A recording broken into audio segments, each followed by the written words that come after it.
平行時空 （parallel universe） 或 parallel timeline 是一個源自科學理論與科幻概念的術語，指存在於我們所處宇宙之外的獨立時空或宇宙。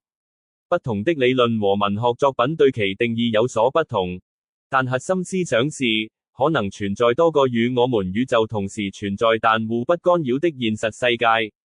以下分科學理論與流行文化兩部分解釋。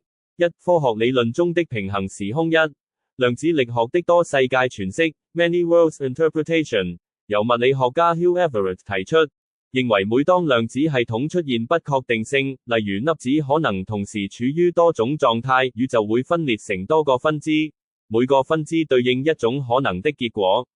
例如，著名的薛定諤的貓實驗中，貓既是死的又是活的，而多世界詮釋認為存在兩個平行宇宙，一個貓存活，另一個貓死亡。二、弦理論與多重宇宙。弦理論推測宇宙可能有更多維度，超出我們感知的三維空間加號時間。某些理論提出，這些額外維度可能形成膜宇宙 （branes），即多個宇宙像薄膜般並存於高維空間中。這些宇宙可能有不同的物理定律，例如重力強度或基本粒子特性與我們的世界不同。三、宇宙暴脹理論的延伸。根據暴脹模型，宇宙在誕生初期經歷了極速膨脹，而這種膨脹可能在不同區域產生泡泡宇宙 （bubble universes），每個泡泡有獨立的物理條件。而流行文化中的平行時空。在科幻作品、電影、小說、動漫中，平行時空常被用作敘事工具，例如時間旅行悖論，改變過去會創造新的時間線，如回到未來。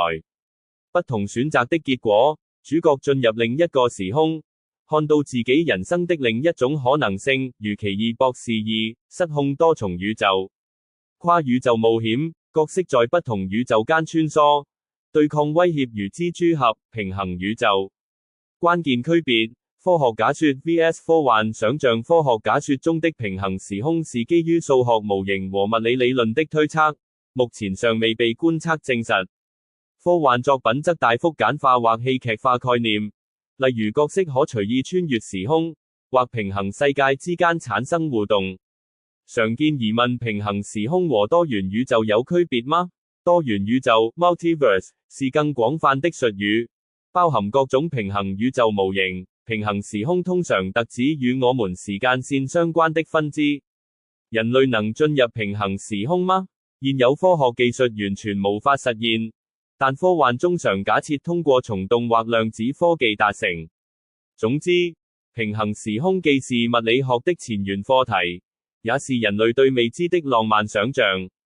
它挑戰了我們對現實唯一性的認知，無論在科學或哲學層面都極具啟發性。